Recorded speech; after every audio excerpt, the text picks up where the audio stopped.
January 29th, 1945. Snow blanketed the Belgian village of Holzheim in silence. First Sergeant Leonard Funk rounded a stone farmhouse corner and stopped cold. 90 German soldiers stood before him. Half held weapons. The others grabbed rifles from a pile on the frozen ground. 4 American soldiers knelt in the snow, hands behind their heads. Minutes earlier, these Germans were prisoners, 80 captured by Funk's unit during the village assault. Only 4 guards could be spared to watch them. Now those prisoners stood free, armed, preparing to attack Company C from behind. A German officer stepped forward and shoved an MP submachine gun into Funk's stomach, shouting in German. Funk understood nothing. Neither did his fellow Americans. The officer shouted again, louder, his face darkening to crimson. Funk looked at the 90 Germans, at his 4 captured soldiers, at the weapon pressed into his belly, and started laughing. The German officer's face twisted in confusion. Then, rage, he shouted harder. Funk laughed louder. What happened next took less than 60 seconds. 21 Germans would die.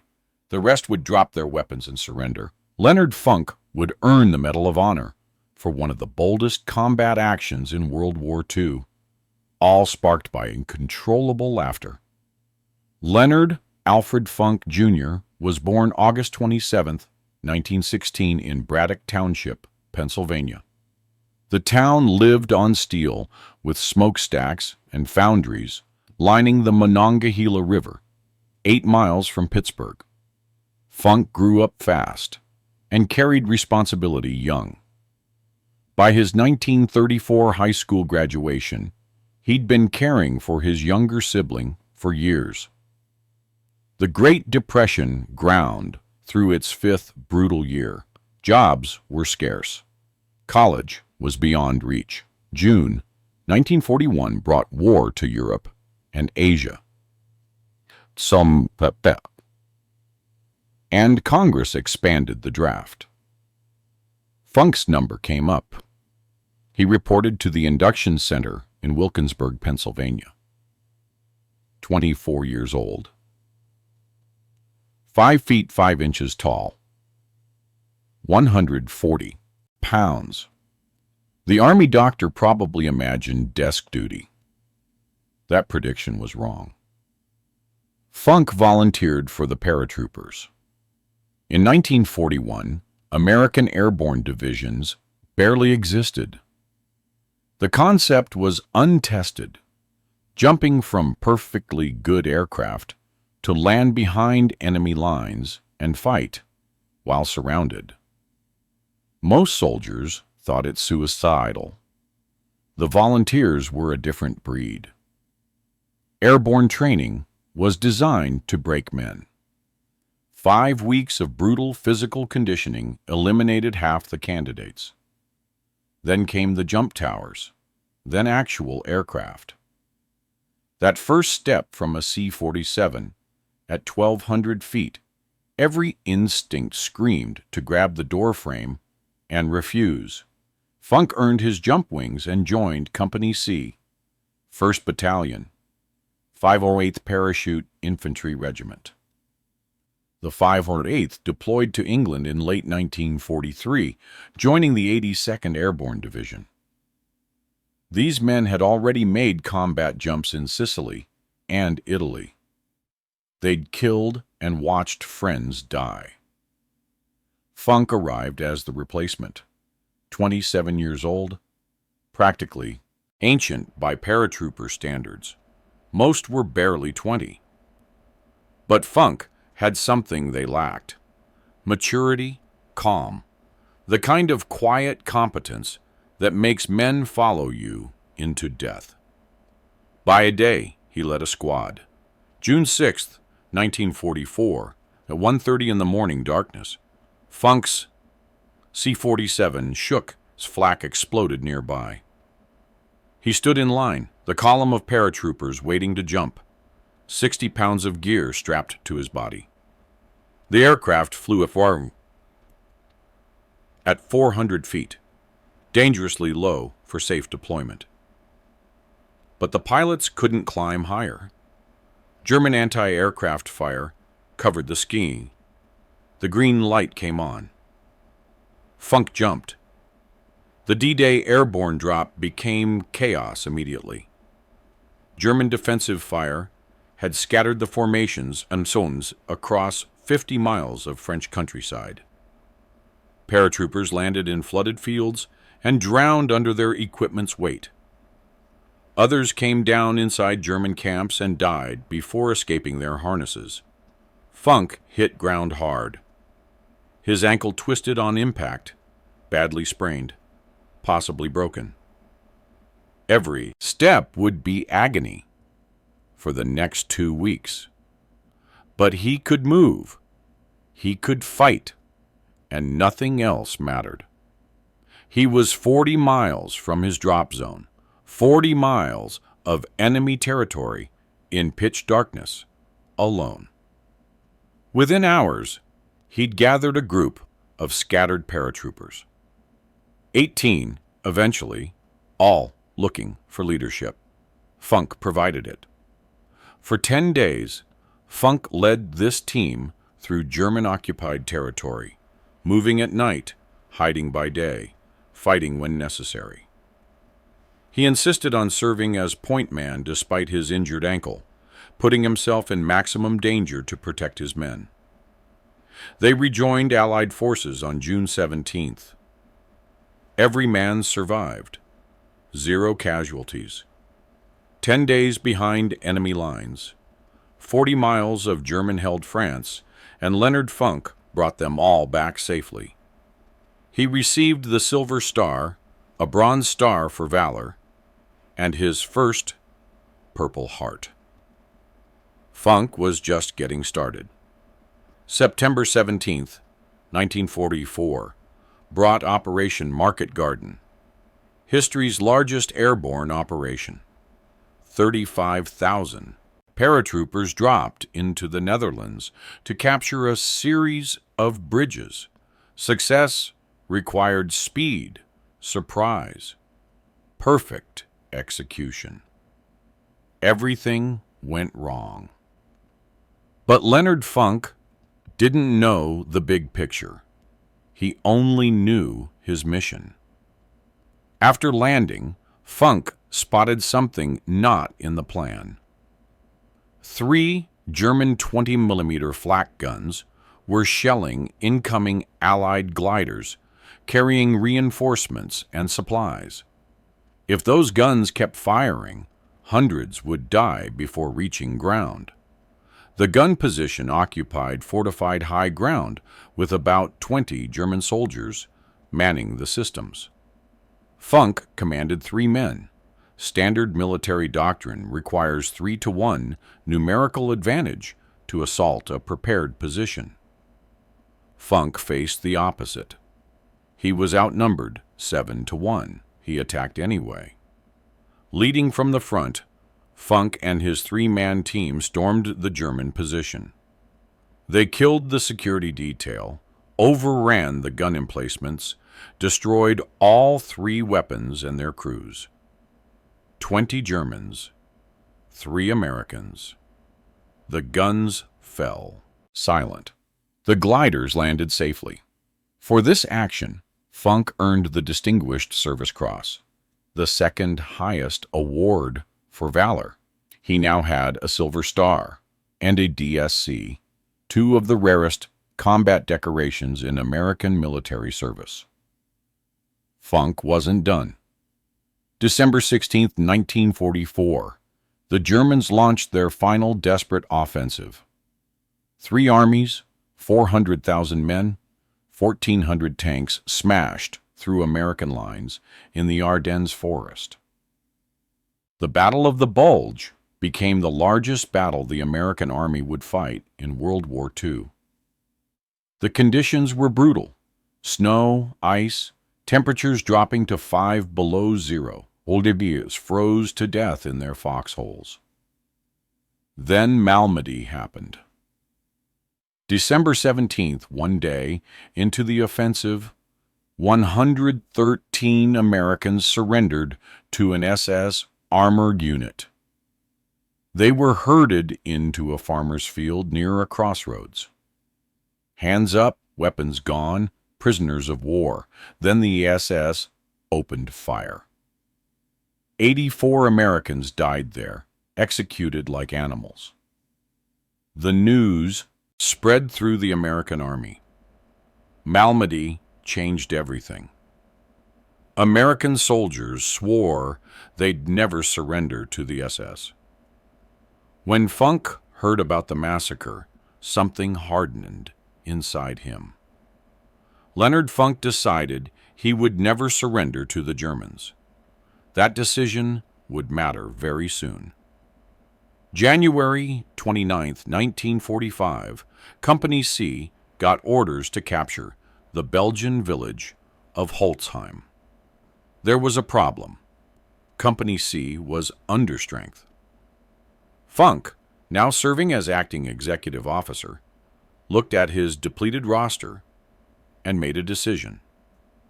He walked to the company headquarters tent where clerks, supply personnel, and cooks who normally never saw combat were working. "You're all infantry today," Funk told them. "Get your weapons. We're taking that village." The march to Holzheim covered 15 miles through waist-deep snow in a howling blizzard. Funk led from the front. They reached Holzheim and assaulted the village. 15 buildings, Germans defending each one. Funk and his men cleared them all. 30 prisoners taken. Not one American casualty. Another element captured 50 more Germans on the village's far side. 80 prisoners total, gathered in a farmhouse courtyard. Funk looked at his exhausted men. They'd been marching and fighting for hours. Resistance continued in other parts of the village. He could spare only 4 men to guard the prisoners. "Keep them here," he told the guards. "We'll send reinforcements when we can." Funk returned to the fighting, completely unaware of what was about to happen behind him. While Funk was clearing the rest of Holzheim, a German patrol approached the farmhouse. 10 or 20 soldiers, wearing white camouflage. In the snow and confusion, they looked almost identical to American troops in winter gear. The 4 guards didn't recognize the threat until too late. The Germans overpowered them, took their weapons, forced them to kneel. Then they freed the prisoners. 90 men total grabbed weapons from the pile. They organized quickly, planning to hit Company C from the rear. That's when Leonard Funk walked around the corner. He'd come back to check on the prisoners routinely to see how the guards were doing. He turned the farmhouse corner and froze. His 4 guards knelt in the snow. The prisoners, who should be disarmed and contained, stood everywhere, rifles in their hands, organizing for battle. The German officer spotted Funk immediately and walked forward, jamming his MP-40 into Funk's stomach, shouting a command in German to surrender. Except Funk understood no German. The officer shouted again, louder, his face red, veins bulging in his neck. Funk looked around. 90 Germans, half-armed. His 4 men stripped and helpless. The math of survival equaled 0. No scenario existed where Leonard Funk won this fight. The logical move, the sensible move, was surrender. But Funk remembered Malmedy. 84 Americans murdered in a field, shot like dogs. He'd already decided he'd never surrender to the Germans. So, instead of complying, Leonard Funk did something inexplicable. He started laughing. Nobody knows exactly why Funk laughed. Maybe it was theater, a calculated move to confuse the enemy and buy time. Maybe it was stress. The human mind does strange things when facing certain death. Maybe it was genuine amusement at an officer screaming in a language he couldn't understand. Funk himself later said he tried to stop laughing but couldn't. Whatever the reason, the effect was devastating. The German officer shouted louder. Funk laughed harder, doubling over, shoulders shaking. Some German soldiers started laughing too. The officer was turning purple with rage. For several critical seconds, the German officer couldn't decide what to do. And Leonard Funk used those seconds. Still pretending to laugh, Funk slowly reached up toward his Thompson submachine gun slung over his shoulder. The German officer watched, thinking the American was finally surrendering his weapon. Funk's hand closed on the grip. He started to unsling it slowly, carefully. The German relaxed slightly. Then Funk moved in one motion, faster than thought. He swung the Thompson down, brought the barrel up, and pulled the trigger. The first burst hit the German officer in the chest. 30 rounds in under 3 seconds. The officer was dead before hitting the ground. Funk didn't stop. He pivoted, kept firing. The Thompson sprayed an arc of lead across the German soldiers nearest him. Men screamed, men fell. Blood splashed across the snow. The magazine emptied. Funk dropped the empty magazine, slammed in a fresh one, charged a round, and kept shooting. At the same time, he was yelling at his men, "Get their guns!" The 4 guards dove for weapons dropped by fallen Germans. The Germans panicked. Their officer was dead. Nobody had orders for this situation. Some fired back. 1 round killed the soldier. Next to Funk. Funk kept firing, moving, killing. His guards now had weapons, and were shooting too. 60 seconds. That's the entire duration. 21 German soldiers lay dead in the snow. 24 more were wounded. The rest, more than 40, had dropped their weapons and raised their hands. Leonard Funk stood in the carnage, smoke rising from his Thompson, surrounded by bodies. That, he told his men, was the stupidest thing I ever saw. The story spread through the regiment, through the division, through the entire 82nd Airborne. The sergeant who laughed at 90 Germans and killed half with a Tommy gun. When the Medal of Honor recommendation reached Washington, nobody questioned it. September 5th, 1945, at the White House, President Harry Truman placed the Medal of Honor around Leonard Funk's neck. "I'd rather have this medal," Truman said, "than be President of the United States." Let's count what Leonard Funk earned during World War II. Medal of Honor for Holzheim. Distinguished Service Cross for the anti-aircraft guns in Holland. Silver Star for leading 18 men through 40 miles of enemy territory in Normandy.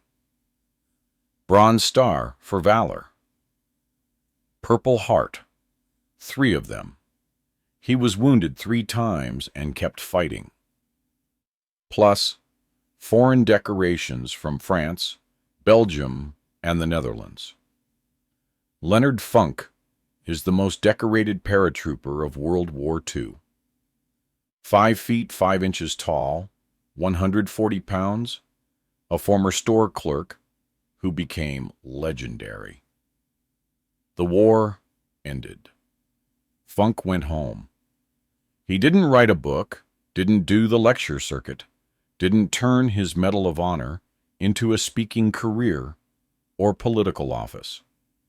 He returned to Pennsylvania and got a job with the Veterans Administration, helping other veterans navigate the bureaucracy, processing disability claims, cutting through red tape for men who'd given everything. The same kind of desk work he did before the war. For 27 years, Leonard Funk sat at a desk and helped veterans. His wife Gertrude stayed with him through everything. They raised 2 daughters. They lived in McKeesport, Pennsylvania, working-class neighborhood in a working-class town near where he grew up. The Medal of Honor hung in a display case somewhere, along with the Distinguished Service Cross, the Silver Star, all the foreign decorations. He never talked about them. When people asked about Holzheim, about the laughter, about the 90 Germans, he brushed it off. Did what was necessary. That's all. That's his only statement. November 20th, 1992. Leonard Alfred Funk, Jr. died of cancer. He was 76 years old. They buried him at Arlington National Cemetery, among the heroes of every American war. At the time of his death, he was the last surviving Medal of Honor recipient from the 82nd Airborne Division in World War II. Here's what Leonard Funk's story teaches. War doesn't favor the big or the strong or the reckless or the fearless. War favors those who keep thinking when everyone else has stopped. At Holzheim, Leonard Funk had every reason to surrender. The math was impossible.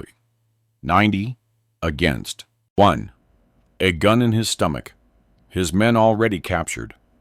Any reasonable person would have surrendered. But Funk wasn't thinking about the math. He was thinking about Malmedy, about 84 Americans murdered in a field. He was thinking about his men, the 4 guards on their knees, the soldiers spread across the village who would be hit from behind if these Germans got away. So he laughed, maybe as theater, maybe from stress, maybe because the whole situation seemed absurd.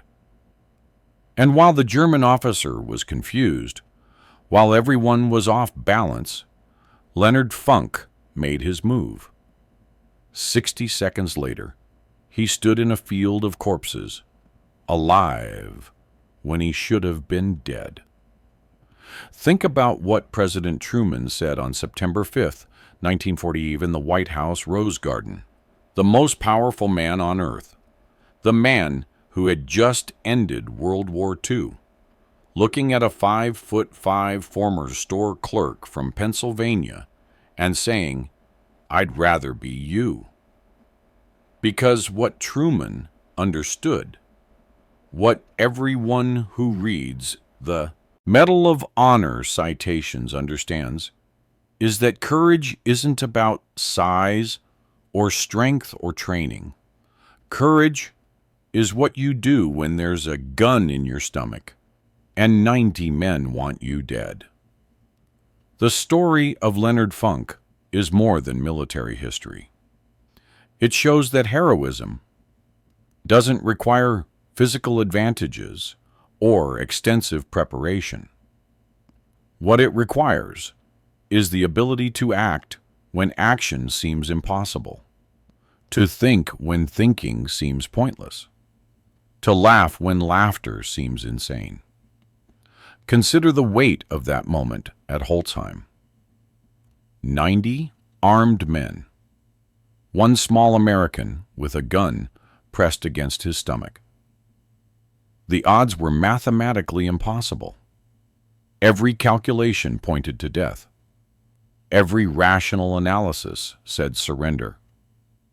But Leonard Funk had made his decision weeks earlier, hearing about Malmedy, about 84 Americans shot in a field like animals.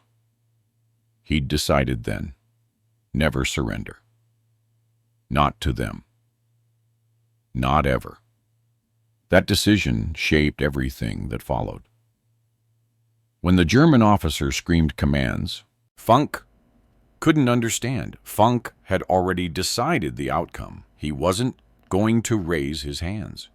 He wasn't going to kneel in the snow beside his 4 guards. He was going to fight, and he was probably going to die. But he was going to take as many Germans with him as possible. The laughter was just the mechanism. The decision was already made. What makes Funk's story remarkable isn't just the violence or the victory. It's the choice.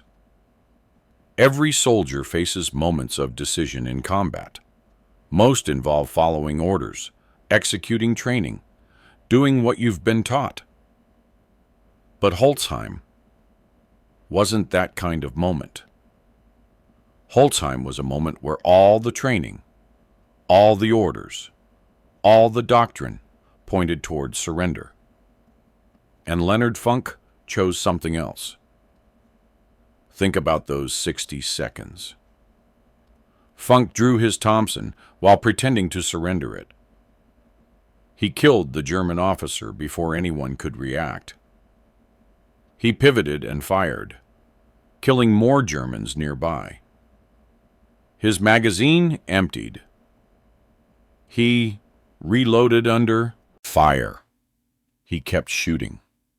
His 4 guards, responding to his shouted commands, grabbed weapons from dead Germans and joined the fight. The Germans, leaderless and shocked, broke. Some returned fire, some froze, some dropped their weapons immediately. Within 60 seconds, the battle was over. 21 Germans dead, 24 wounded. More than 40 surrendered. The tactical analysis is simple. Funk achieved surprise through misdirection. The laughter created confusion. The sudden violence created shock. The death of the German officer eliminated command and control. The rapid, sustained fire created casualties faster than the Germans could organize a response. By the time they recovered from the initial shock, the equation had changed.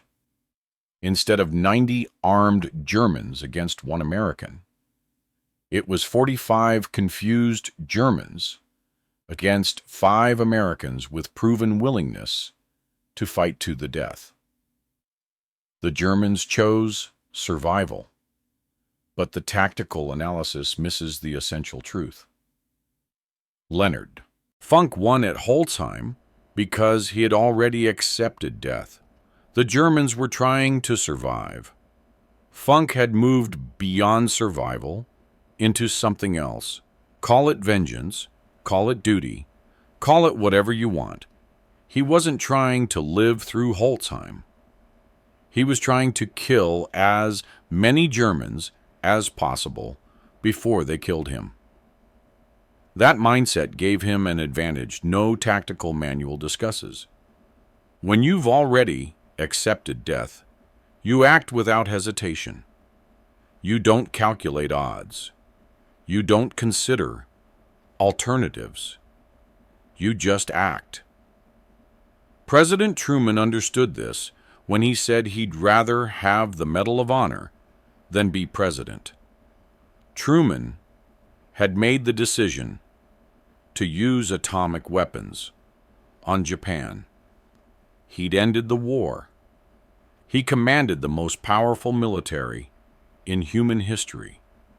But he looked at Leonard Funk and recognized something he himself would never possess: the pure, distilled courage to stand alone against impossible odds and fight anyway. The tragedy of Leonard Funk's story is the quiet. Funk went home. he got a job with the Veterans Administration. He helped other veterans with paperwork. For 27 years, he sat at a desk. The man who'd killed 21 Germans in 60 seconds spent the rest of his life processing disability claims. Maybe Funk wanted that quiet life. Maybe, after everything he'd seen and done, a desk job felt like peace. Maybe helping other veterans gave him purpose that combat never could. We don't know. Funk never talked about it. When people asked about the war, about Holzheim, about the laughter, he dismissed it, did what was necessary. 4 words. That's all he gave them. But those 4 words contain everything. Did what was necessary. Not what was ordered. Not what was expected. Not what was probable or possible or rational. What was necessary. Leonard Funk assessed the situation at Holzheim and determined that surrender was not necessary. Fighting was necessary. Killing was necessary. Surviving, if possible. But survival wasn't the requirement. The requirement was fighting until he couldn't fight anymore. That's the lesson of Leonard Funk. That's what the Medal of Honor citation really honors. Not the killing, not the victory, the decision. The moment when Leonard Funk looked at 90 Germans and decided he would rather die fighting than live surrendering. Everything else, the laughter, the shooting, the bodies in the snow, all followed from that single decision. War is full of heroes. Most are forgotten. Their stations gather dust in military archives. Their medals sit in display cases. Their name fade from living memory. But some heroes, a very few, transcend their specific actions and become symbols. Leonard Funk became one of those symbols. Not because he killed 21 Germans. Plenty of soldiers killed more. Not because he survived against impossible odds. Plenty of soldiers got lucky. Leonard Funk became a symbol because of the laughter. Because in the moment of maximum danger, facing certain death, he laughed. And then he fought. And then he won. That laughter echoes through military history. It says something about courage that can't be said any other way. It says that courage isn't grim determination or stoic acceptance. Sometimes courage is laughing at death because the alternative, surrendering to death, is unacceptable. Sometimes courage is finding the absurd humor in impossible situations. Sometimes courage is laughing so hard you can barely breathe while you're reaching for your weapon to kill everyone trying to kill you. Leonard Funk died in 1992. They buried him at Arlington National Cemetery with full military honors, the Medal of Honor, the Distinguished Service Cross, the Silver Star, 3 Purple Hearts, foreign decorations from 3 Allied nations, the most decorated paratrooper of World War II. 5'5", 140 pounds, a clerk before the war, a clerk after the war, and in between, for a few years in the 1940s, one of the most dangerous men alive. That's the story of Leonard Funk. Not just what he did, but what he chose. At Holzheim, he chose to laugh and fight rather than surrender, and possibly survive. That choice killed 21 men and saved more lives. His 4 guards, his scattered company members who would have been attacked from behind. Potentially, the entire operation at Holzheim that could have collapsed if 90 Germans had escaped and rejoined the fight. But Leonard Funk wasn't thinking about any of that. He was thinking about Malmedy. He was thinking about 84 murdered Americans. He was thinking, not me, not today, not ever.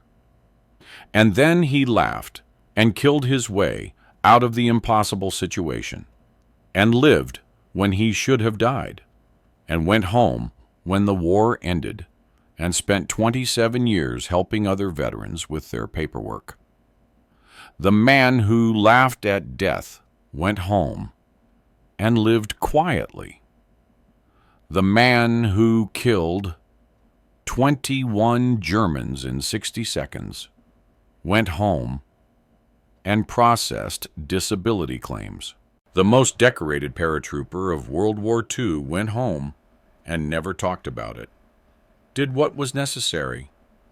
That's all. That's everything.